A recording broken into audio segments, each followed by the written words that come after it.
Dito kami sa dambana ng Kagitingan, biglang umulan. So balik kami dito sa kotse. Anyway, patapos na rin naman kami. Pero yun nga lang, ngayon hindi pa pwedeng umakyat doon, lumapit sa cross kasi under renovation.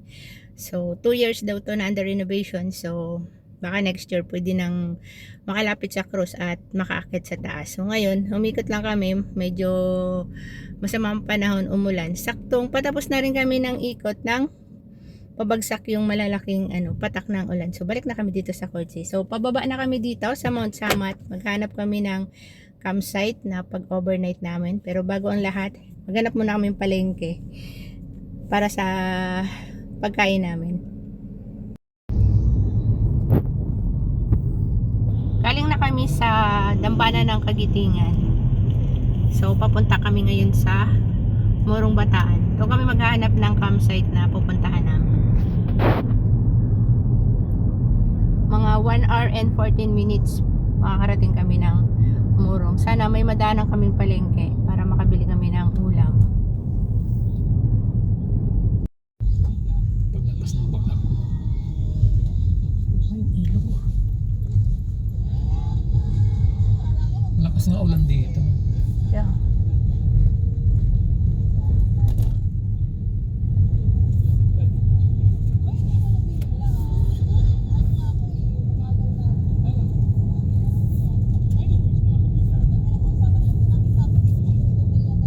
Marami din.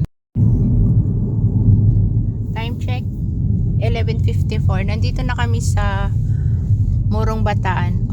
Galing kaming Bagak. Almost 1 hour din pala from Bagak to Morong Bataan. So sana may mapuntahan, may palengke dito. Talipapa man lang.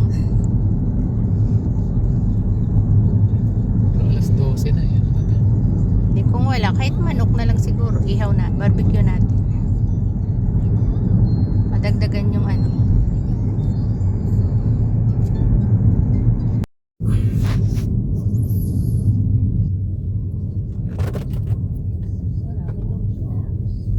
sulog.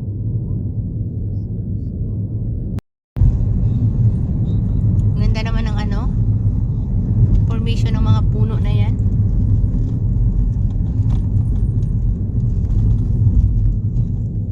Guys, mabilisan na to. Walang almusal. Tanghalian na merienda lang. Snack lang. Pika-pika. Wala na makainan dito. Ako, ending nito. Alaw na, alas 2 na naman tanghalian namin. Ang ganda naman ng na yan, no? Yung puno na yan, pan na may mga bulaklak. Ay, ang galing! Paano ito magtanim niyan? Oh, may padalaan siya. Ayan, no? May padalaan. Welcome. Sanda tayo dito. Baka may mga inasal. Ay, mga andoks nga doon, no? Diyan. Sa dulo. Bayan, baka may dito. Oh, may bakery. Uling. May hat pandesal.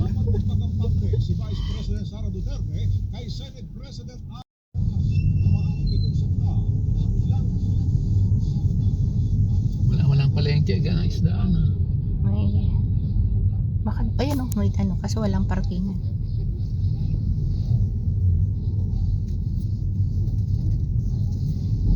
Dumiretso. Chok to go. Turn right onto Bonifacio Street, Governor J.J. Linao National Road. Tanong, hanap kayo muna, sir. Na ano? Palengke, baka may palengke sa unahan. Tanong tayo. Dito tayo kanan eh. Ito nga, tatanong nga eh. Saan ang palengke? SPM. Oh, baka wala na rito. Wala na. Ah, saan tayo bibiling ano natin? Wala. Gagawin natin adobo. Wala. Baka sa unahan mayroon. Continue straight onto SBMA, Morong Road.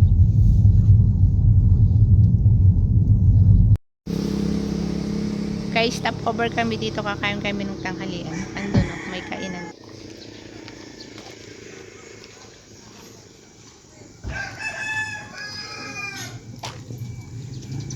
Umikot ka, may daanan dito.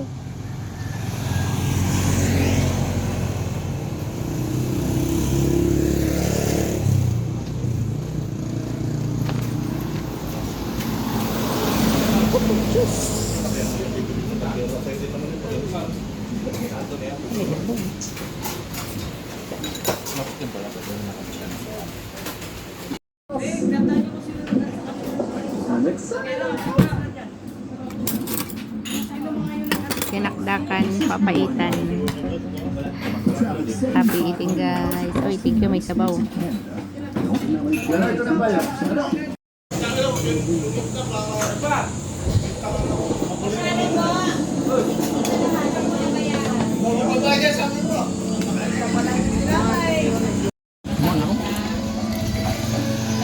Ay, sarap ng ulam nila dito. Pag napagawi kayo dito sa ano, Morong. Ano to sir? Morong, di ba? Kainan sa highway. Sarap ng ano doon. Nakaka nagpapaitan guys. Authentic yung pagkaluto.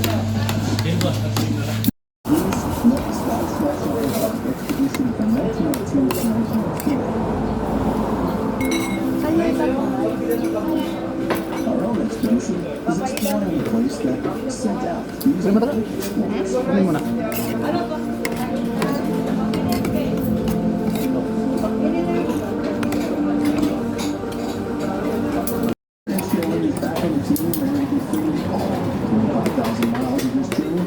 It's one of only 3 that will be on all 3 places.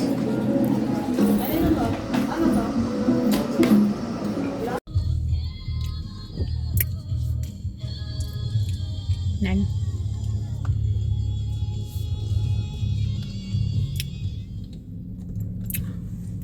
Guys, 18 minutes bago kayo makarating dun sa Blue Turtle Cove campsite na puntahan namin. May nakita kaming kainan sa tabi ng daanan. In order namin is dinakdakan, papaitan, 3 kanin, 2 Continue on SBMA, Morong Sprite. Road for 9 kilometers. 310. So, okay na. Tatanghalian. At least punta sa campsite. Kasi set up na lang kami. So, hapunan na lang yung luluto namin. Pahinga. Nakapagpahinga muna. Hindi kami magmamadali. Kasi busog na.